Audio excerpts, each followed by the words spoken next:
unity. Who doesn't want peace, love, and unity? You tell me. Dude, wake up. Grab a new hot tip, get ready to get into action, and let's do something today that will make a difference tomorrow.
For thousands of years, people have lived tucked away, mingling in small circles and learning from the experts closest to them. Then, the internet came along and everything changed. A single network with the potential to connect every living person on the planet. As more and more people plugged in, our social ties flourished. Although the roots of modern psychology go all the way back to ancient Greece, some of the most significant advances began in the 17th century with philosopher René Descartes. Unfortunately, his ideas were in direct opposition to the church's rule. Descartes risked his life by challenging the popular belief that human beings consist of a separate body and soul by proposing that behavior was similar to a machine that didn't need input from the soul. The fact that behavior could be tied to something physical like the body paved the way for modern science. Modern theories advanced further in the late 18th century when French psychologist Pierre Cabanis claimed that the consciousness relied on a connection between the body and the brain. According to Cabanis, once the cord between the two is cut, a human is no longer conscious. Of course, he had no way to actually test this theory because to do so would kill his test subject. Charles Darwin made great advancements in the study of human behavior when he published The Origin of the Species. In this book, Darwin posed the theory that humans, just like other animals, change their behavior to adapt to their environment in order to further the survival of the species. Foundations of Science course at Michigan State University. Throughout this course, we'll repeatedly compare claims made in pseudoscientific manners compared to those that are scientifically based. As this course progresses, we will look at such topics as astrology versus astronomy, the lost continent of Atlantis versus plate tectonics,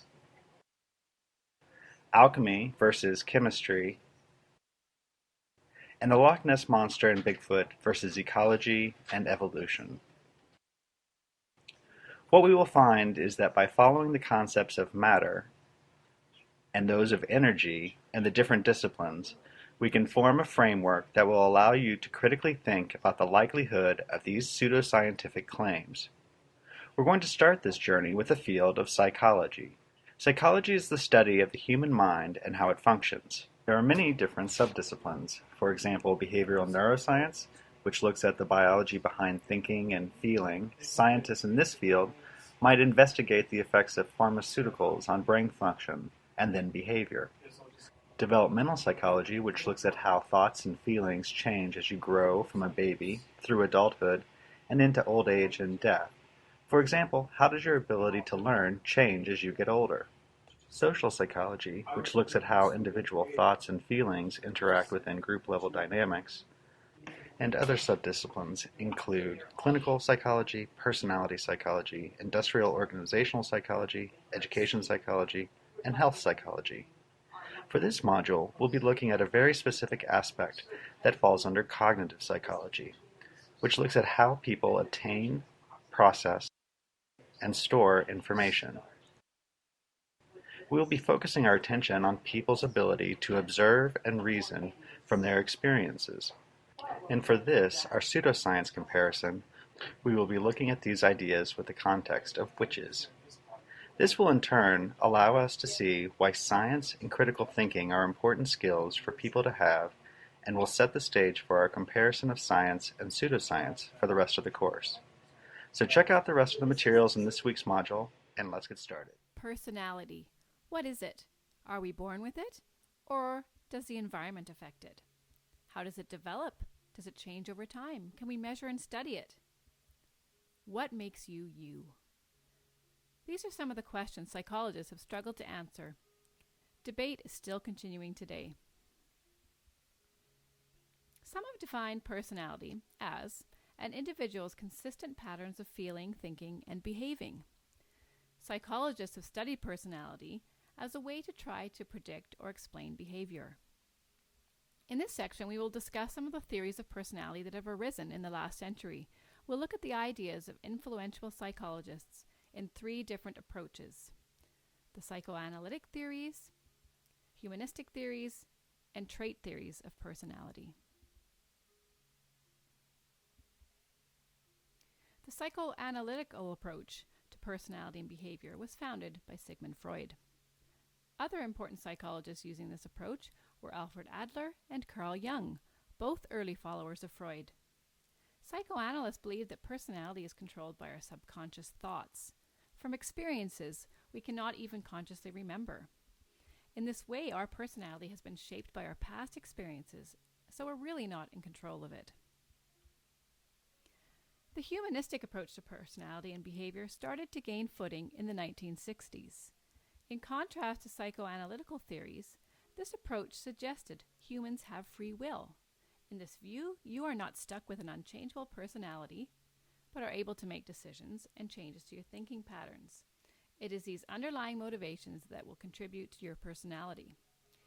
Abraham Maslow and Carl Rogers are well-known humanist personality figures whose personality theories we will study later in detail. The trait theory approach to personality started as a rejection of the popular psychoanalytical and humanistic views. This view incorporates many different ideas. Trait theory suggests that personality can be studied and described using a selection of traits. In this view, traits are defined as relatively enduring characteristics that influence our behavior across many situations. It was started by Gordon Allport. He came up with a list of over 4,000 adjectives that describe personality.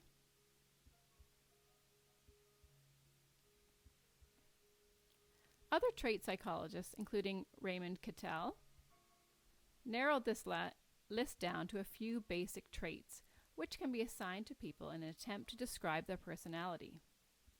While most of these theorists suggest that all people might be described by all traits, they propose that a few traits would be more dominant in different individuals.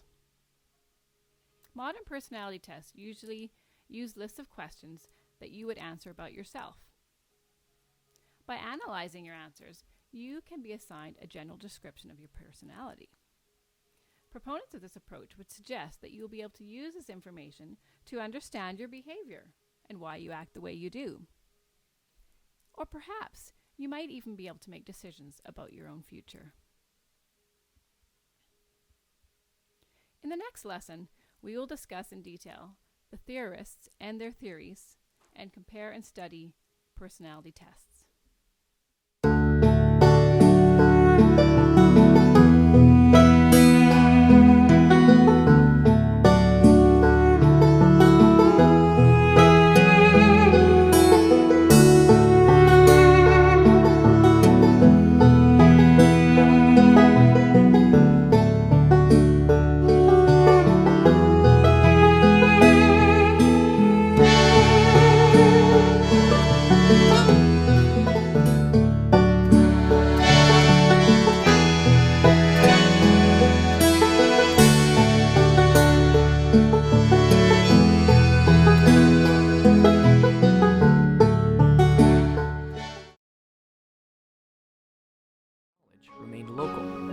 Still, we find small groups of ambitious people learning from small circles of experts nearby.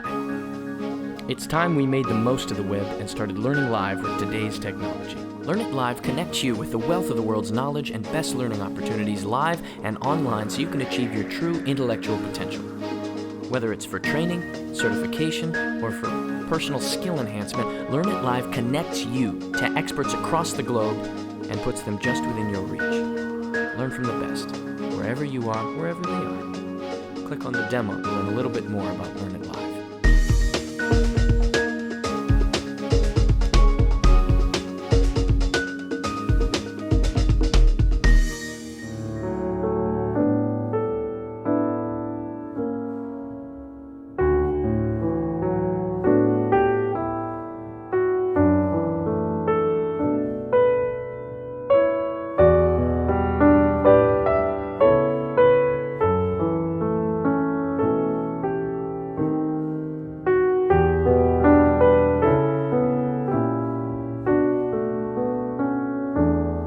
Thank you so much for coming to visit our school, Dr. Shepard. All of us teachers are really excited to hear how we can use cognitive neuroscience to understand student motivation and emotion. But of course, contemporary theories depict motivation largely in cognitive terms. Most motivational processes have cognitive components. How so? Well, self-efficacy, for example, refers to perceived capabilities to learn or perform behaviors at designated levels. It is a cognitive belief. Motivational processes may be represented in synaptic networks, as might processes involved in self-regulation, such as metacognition and goals. Wow, this kind of neurophysiological research on motivation and self-regulation variables would help to bridge the gap between education and neuroscience. Yes, so there are two kinds of neural counterparts of motivation: rewards and motivational states. Aren't rewards a key component of behaviorism? Behaviors that are rewarded tend to be repeated in the future, right? Yes, but cognitive and constructivist theories on motivation postulate that it is the expectation of reward, rather than reward itself, that motivates behavior. The brain has a system processing rewards. Many brain structures are involved, including the hypothalamus, prefrontal cortex, and amygdala. The brain produces its own rewards in the form of opiates that result in a natural high. So this suggests that the brain may be predisposed towards experiencing and sustaining pleasurable outcomes? Precisely, the expectation that one may receive a reward for competent or improved performance can activate this pleasure network, which produces the neurotransmitter dopamine. So dopamine can be produced by the expectation of pleasure, anticipation of reward, as well as by the pleasure itself. Yes, and dopamine increases or decreases when there is a discrepancy between expected and realized rewards, such as when a person expects a large reward but receives a small one.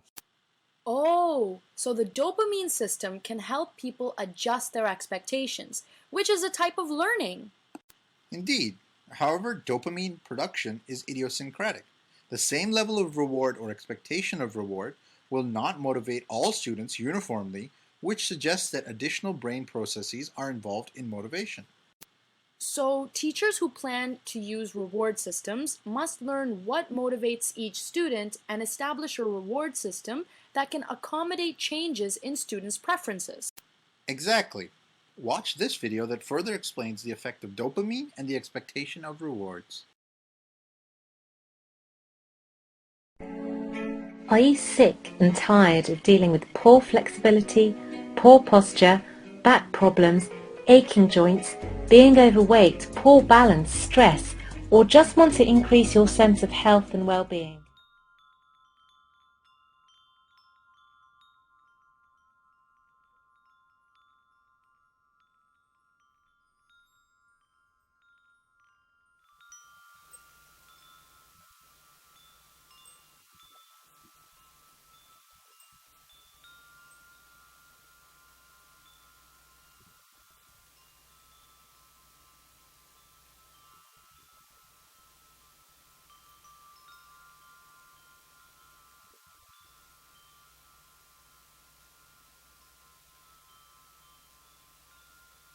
This is a story about a voice and a voice hearer. And it begins with me as an anxious teenager leaving home to go to university. Now, these were happy days at first. I'd done well at school, expectations for me were high, and I eagerly entered the student life of lectures, parties, and traffic cone theft. Now, underneath this veneer, I was actually deeply unhappy and emotionally insular, but I was skilled at hiding it. And it was with considerable surprise when I was joined in my second term by a new presence, a disembodied voice which calmly narrated everything I did in the third person. She is reading, she is going to a lecture, she is leaving the room. It was neutral, banal, oddly companionate, although I did notice it sometimes mirrored my own unexpressed emotion. So, for example, if I was angry and had to hide it, which I often did, being very adept at concealing how I really felt, then the voice sounded frustrated, but otherwise it was neither sinister nor disturbing. Now, it was then that I made a fatal mistake in that I mentioned the voice to a friend, and she was horrified. Her implication was that I should immediately seek medical help, which I did, and which proved to be mistake number 2. Now, I spent some time telling the campus GP about what I perceived to be the real problem: anxiety, low self-worth, fears about the future, and was met with bored indifference until I mentioned the voice, upon which he dropped his pen, swung round, and began to question me with a show of real interest. And to be fair, I was desperate for interest and help, and I began to tell him about my strange commentator. And I always wish at this point the voice had said, "She is digging her own grave." I was referred to a psychiatrist who also took a grim view of the voice's presence, subsequently interpreting everything I said through a lens of latent insanity. So, for example, I was part of a student TV station that broadcast news bulletins around the campus. And during an appointment, which was running very late, I said, "I'm sorry, doctor, I've got to go. I'm reading the news at 6. Now, it's down in my medical records, Eleanor has delusions that she's a television news broadcaster. Now, it was at this point that events began to rapidly overtake me. A hospital admission followed, the first of many. A diagnosis of schizophrenia came next. And then, worst of all, a prolonged and toxic sense of hopelessness and despair about myself and my prospects that tormented me beyond endurance and drained me through humiliation, helplessness, and loss of self-respect into a shadow of myself. But having been encouraged to see the voice, not as an experience, but as a symptom, my fear and resistance towards it intensified. And this essentially represented taking an aggressive stance against my own mind, and in turn, the voices increased. One voice became 12 and grew progressively menacing and hostile, setting me bizarre tasks, ordering me to harm myself as I grew increasingly demoralized and disempowered. 2 years later, and I had the whole frenzied repertoire: terrifying voices, grotesque visions, bizarre, intractable delusions. My mental health status had been a catalyst for verbal abuse, discrimination, and physical and sexual assault. And I'd been told by my psychiatrist, "Eleanor, you would be better off with cancer because cancer is easier to cure than schizophrenia." I'd been labelled, I'd been medicated, and I'd been left. And by now, I was so tormented by my voices that I attempted to drill a hole in my head in order to get them out. Now, 6 minutes is not enough time to fully credit those good and generous people who fought with me and for me, and who waited to welcome me back from that agonized, lonely place. But together, they forged a blend of courage, creativity, integrity, and an unshakable belief that my shattered self could become healed and whole. And crucially, they helped me to understand what I'd always suspected, that my voices were a meaningful response to painful life events, particularly childhood events, and as such were not my enemies, but a source of insight into solvable emotional problems. And so, ultimately, I gathered together my splintered self, each fragment represented by a different voice, and I went back to psychiatry, only this time from the other side. I returned to study and gained the highest degree in psychology that the university had ever given, and 1 year later, the highest master's, which I always say isn't bad for a nutter. In fact, during my stats exam, one of the voices actually dictated the answers, which technically possibly counts as cheating.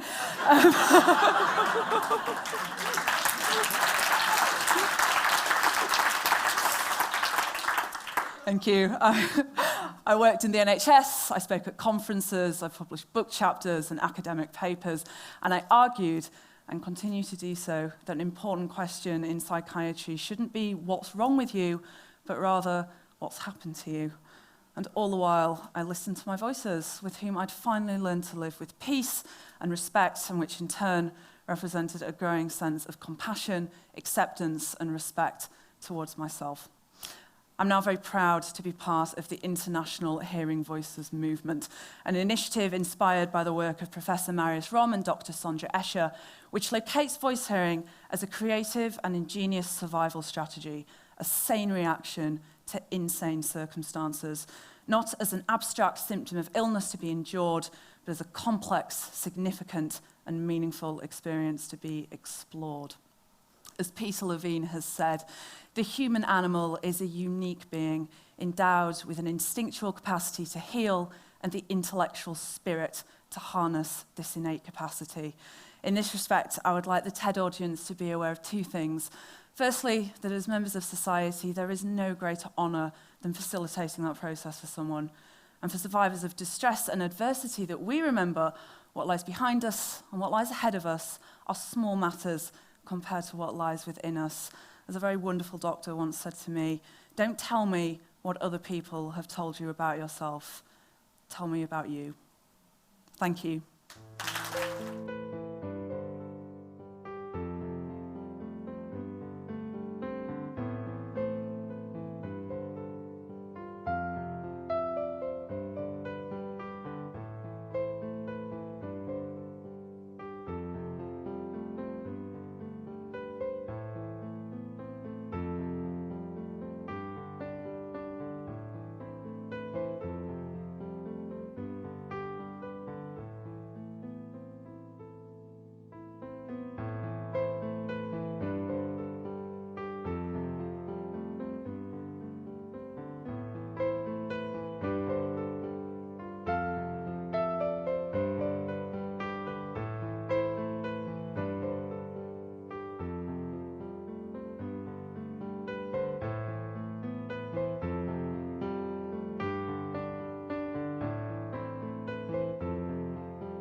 Okay, so here's the deal.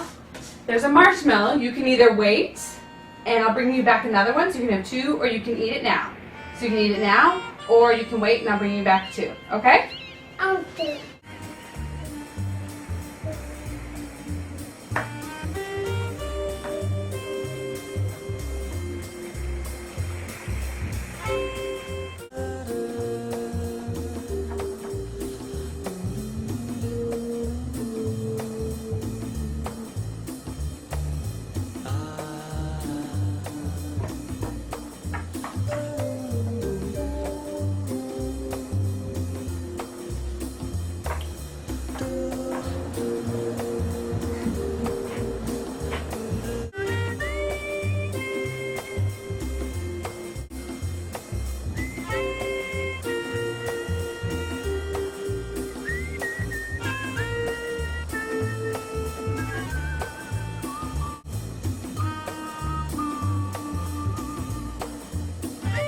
Okay, so I have this marshmallow, and you can eat it now, or if you wait a little bit, I'll bring back two for you to eat, okay?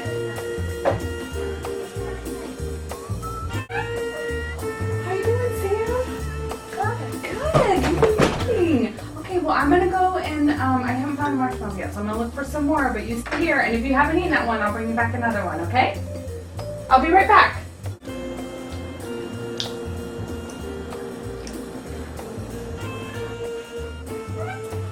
Hi, Hunter, you waited! You get two! Good job! You can eat it. You can eat them now.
Ali Musa. I've been invited today just as a service user, so someone that's gone from a journey from being admitted to the aftercare services of all the kind of different mental health services that were available to me.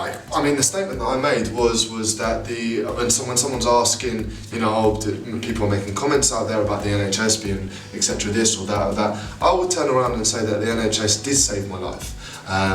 You know, eventually, you know, the NHS did give me what I needed, but potentially, what you know, they gave me what I needed at that specific time. What's lacking potentially is the correct information being cascaded down to me as a young person to potentially maybe prevent that kind of stage that I got to. So more of a focus of being able to communicate directly with young people, and maybe not even those that are at risk, maybe just educating young people in general and explaining the consequences of certain behaviours or things that might happen as a result of what young people tend to do, I suppose, whether it's drugs, alcohol, etc., etc. The information is not as attractive or services are not attractive enough to grab my attention. I think that's where the difficulty is communicating to people that are of a young age and that are in need of services of the mental health. Also briefly touched upon the involvement of an application, a mental health application called My Journey, which is an application being developed by the Early Intervention for Psychosis Department in Surrey. So I had a bit of involvement in doing that as well. So I was just kind of A, telling my journey as it were, and B, explaining the My Journey application that we had out there as well. That's launching tomorrow, I think. So the main thing, and I think it's been repeated a lot, is that to improve youth services, I think there's a very old school mentality on mental health issues. Number one, there's not a lot of education in society out there, so doing everything possible to educate people out there, so it's not that taboo subject anymore. But as well as that, potentially getting young people to communicate with young people, or if not, finding effective ways to communicate to young people, i.e. through social media, or whether it's festivals or in a more up-to-date way of communicating with people, which is technology, and that's the kind of format that I think that the NHS in general should kind of move forward. Mm-hmm.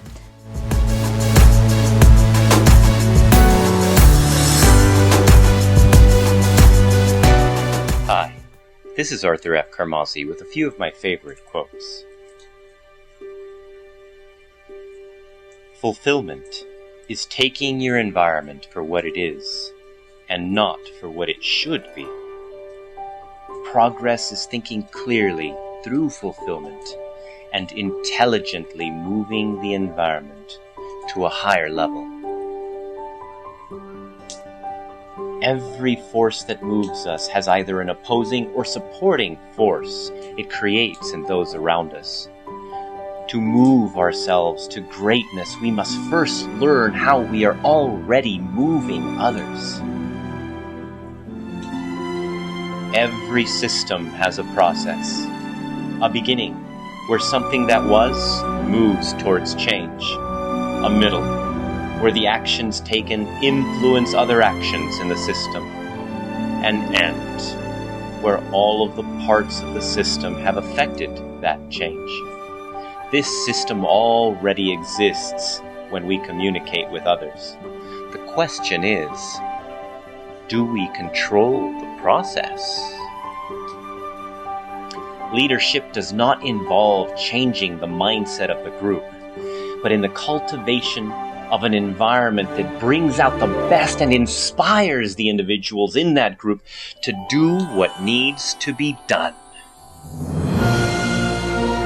The ability to do more than expected does not come from influencing others to do something they're not committed to, but rather to nurture a culture that motivates and even excites individuals to do what is required for the benefit of all.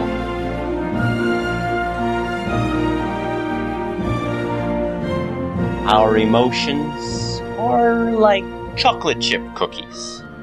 They're made up of many ingredients. Some ingredients are sweet, some are not. But no good cookie has ever been made without mixing ingredients and hot temperatures. We all want a better place to work. Cooperation, fun, respect, and trust are fundamentals of our ideal employment vision. Yet, if we all have a similar vision, why can't we achieve it? The secret lies not in the vision, but in the multiple perceptions of how the vision should be accomplished. When we stop worrying about being right and move in accordance with our final objective, that is when we manifest greatness. Whoever came up with the idea that people don't like to work has forgotten the passion and excitement when they first started a job. It is not the work that hinders our passion. It is the circumstances that we perceive are preventing us from being successful at it. Our role as leaders is to assist others to feel successful in their roles. Our passion stems from the absolute belief that your actions may present an opportunity to become something more than you already are. To lead, we must manifest an environment that can turn these beliefs into tangible and measurable outcomes.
In this video, we'll introduce very basic concepts in classical conditioning by simulating Pavlov's experiments with dogs.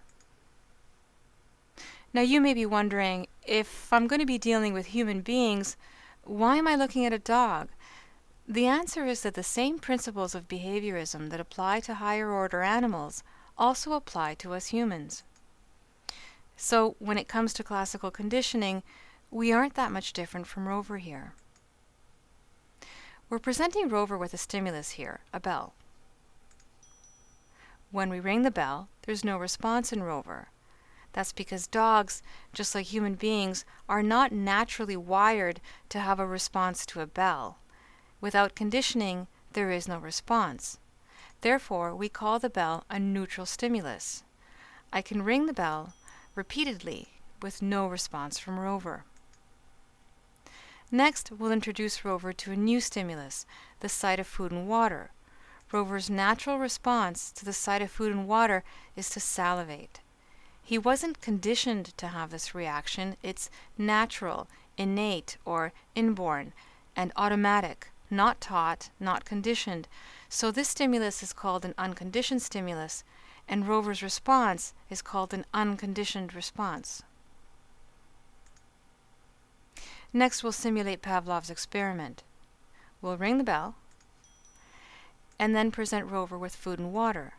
Rover salivates, not because of the bell, which is a neutral stimulus, but because of the food, the unconditioned stimulus. Now we're going to repeat this process. If we repeatedly ring the bell before presenting Rover with food, he'll be conditioned to respond to the bell. Now Rover will salivate upon hearing the bell, even in the absence of food. This response has been conditioned. It's now a conditioned response, and the bell has become a conditioned stimulus. So, to recap, the bell started out as a neutral stimulus. The food was an unconditioned stimulus. When Rover salivated upon seeing the food, it was an unconditioned response. When we repeatedly paired the sound of the bell with the sight of food, Rover was finally conditioned to salivate upon hearing the bell. The bell has now become a conditioned stimulus for Rover, and salivating to the sound of the bell is a conditioned response in Rover. Behavioral theory tells us that our behaviors have been shaped or conditioned by past experiences in much the same way that Rover has been conditioned to salivate upon hearing that bell, and therefore behavior modification is possible through conditioning. Hello, and welcome to the Evans Library Conducting Research series. In this module, we will discuss how to define your research topic. Defining your topic will help clarify your research focus, identify the main concepts and keywords to use in your research, and give direction to both your searches and your writing. Here are the 4 steps that will help you define your topic and focus your research. We will talk about each of these in this tutorial. First, state your topic as a question. Next, identify the main concepts in your questions. Then, brainstorm keywords using a concept map to help you visualize connections. And last, consider narrowing or broadening your topic if necessary to fit the assignment. A good way to begin defining your topic is to state your topic as a question. For example, if your topic is climate change, you might ask, what are the effects of climate change? Or, what is the impact of climate change on the environment? Or, what are the social and economic implications of climate change? Now that you have some more specific ideas, you can identify the main concepts in your questions. Highlight the important words. Now, begin with those main concepts and generate lists of synonyms, related terms, and similar concepts. You can often find fresh ideas in a reference resource like a thesaurus, dictionary, encyclopedia, or handbook. Concept maps are a visual display of your ideas and the relationships among them. They help clarify what you already know, but also get you thinking about your research in new ways. Here is a sample concept map that shows the synonyms, related terms, and similar concepts on the climate change topic. You may now be ready to begin your research using the terms that you've identified. However, if you're having trouble fitting all of your ideas within the scope of the assignment, consider narrowing your research topic. Limiting to the effects of climate change on farming is more specific, as is the impact of climate change on Florida's environment instead of the environment in general. On the other hand, if your thoughts on your chosen topic don't satisfy the requirements, try broadening your research topic. Global implications encompass more ideas than just social and economic implications. From this page, you have a few options for finding what you are looking for in the DSM. By clicking on the title of the book, you can browse through the electronic version the same way you would browse the print version. You can select a chapter, such as eating disorders, and read through the same information you would get in the print version. All the blue text is a link, so you can quickly jump down the page to bulimia, or you can navigate to another section of the DSM. You can also browse the DSM alphabetically using Appendix E.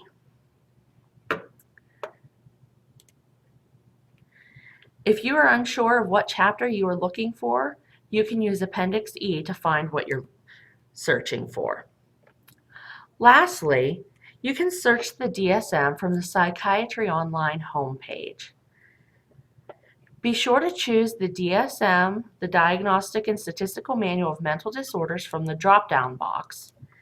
Enter your search terms and click the red magnifying glass or hit enter.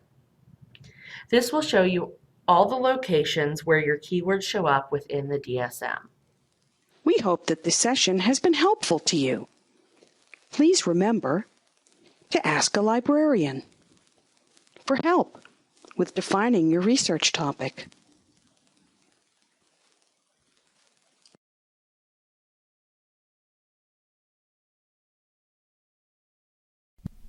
Concept mapping. In this module, you will learn what a concept map is and how to create one for your research. What is a concept map? A concept map is a good way to begin the research process. It can help you to graphically represent and organize ideas and show how they are related to each other. The concept map will help you translate your ideas into a manageable topic and generate questions to focus on in your research. Research is a creative process, involving both analysis, in which you take things apart, and synthesis, in which you put things together. Creating a concept map is a visual way of analyzing your topic, and after it is completed, it will help you to both synthesize a research question and give you the search terms to pursue it. Why use a concept map? A concept map can help you organize ideas and define a topic, develop keywords and synonyms, reveal patterns and themes between ideas, and generate search terms for your research. In our example, we will use the topic of vegetarianism to illustrate how to create a concept map. I'll begin by writing it down and then drawing a circle around it to illustrate that this is the main topic. Next, I will begin brainstorming ideas for the topic of vegetarianism. I'll begin with related subtopics, such as varieties of vegetarianism, ethics in diet, health benefits and concerns, the environment in diet, religion in diet, and demographics. The point of this first step is to identify issues that are related to my main topic, which I will represent with lines in the concept map. A good way to find related topics is by using an encyclopedia, such as the many that the library has available online, or even Wikipedia. I now want to delve deeper and identify examples or related ideas to my subtopics. For instance, ethics and diet is a subtopic of vegetarianism, and animal treatment is an important example of it. Continuing to do this for all of my new subtopics, I now have an extended list of concepts to explore. We may not use all the information that we write down, but this approach lets us easily see the various relationships among our possible topics. Using the concept map to find information. Review the concept map to identify relationships between concepts, and to see if all the pieces fit together, or if anything is missing. Not completed, consider the concept map's many connections. Each is a dynamic relationship that may change according to point of view, current events, and many other variables. Exploring these relationships and what dependencies there are between each is a good way to generate a list of research questions for our topic, and to identify keywords and synonyms useful for our research. In summary, now you should know how to use a concept map to help you translate your ideas into a manageable topic, and generate questions to focus on in your research.